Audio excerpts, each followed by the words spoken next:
Hello दोस्तों, आपका स्वागत है हमारे फिर से एक बार यूट्यूब चैनल पे।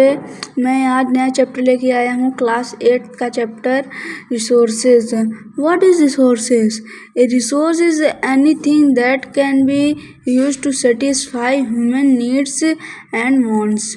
जो रिसोर्स है मतलब कुछ भी चीज़ हो सकता है, जैसे कि हमारे ह्यूमन में जो हमारे नीड्स आवश्यकता और चाहत को पूरी कर सकता है। ठीक है, तो आगे बढ़ते हैं। Resources include things which are present in the environment and which humans are directly as air of water. Things जो कि हमारा वो है रिसोर्सेज, वो इन्वायरमेंट में ह्यूमंस के लिए डायरेक्टली एयर और वाटर जरूरी है। Environment and air and water जरूरी है for human beings. Okay, next, humans add value to a resource as they once identify the use of resource. Human के लिए एक वैल्यू ह्यूमन के लिए वैल्यू एक रिसोर्स है। ठीक है, जिसके वजह से आइडेंटिफाई कर सकता है रिसोर्स। ठीक, okay. And next,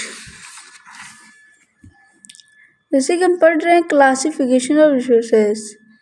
resources can be broadly classified to natural resources, human made resources and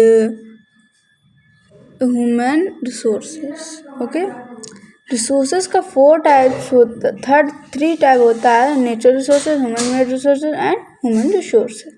natural resources, what is natural resources? तो resources derived from are called natural resources, air and water, sunlight etcetera वगैरह वगैरह। Resources जो derivative करता है nature से, उसे कहते हैं नेचुरल रिसोर्सेज। जैसे कि example air, water, sunlight, soil, minerals, natural vegetation. Okay, हम पढ़ते हैं biotic resources. What is biotic resources?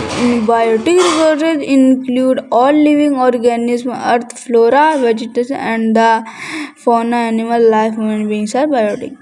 जो हमारा बायोटिक रिसोर्सेज है वो ऑल लिविंग ऑर्गेनिज्म को अर्थ पर है, जितने भी ऑल लिविंग ऑर्गेनिज्म है वो अर्थ पर है। एंड जो फ्लोरा और vegetation and the fauna in animal life, human beings are biotic. जो हम लोग हैं बायोटिक में आते हैं, जीवित लोग हैं। ठीक, एबायोटिक रिसोर्सेज, एबायोटिक रिसोर्सेज जो नॉन लिविंग थिंग्स, जैसे चेयर, सॉइल, एयर, लैंड, इस तरह से। ठीक है, तो renewable resources are those that get generated replenished. मैं इसको शॉर्ट फॉर्म में बताता हूँ, पूरा पैराग्राफ नहीं। रिन्यूएबल रिसोर्सेज वो होते हैं जिसको हम बार बार यूज़ कर सकते हैं। ठीक है, जिसको हम अगेन एंड अगेन यूज़ कर सकते हैं। And non renewable resources are can not use only one time, और this is example of coal, petrol. इसको हम यूज़ कर सकते हैं 1000 मिलियंस ऑफ ईयर्स बाद। ठीक है, तो आज की हमारी क्लास यहीं तक है। अगर आपको वीडियो अच्छी लगे तो लाइक, सब्सक्राइब एंड शेयर करना। बाय बाय, मिलते हैं नेक्स्ट पार्ट 2 में।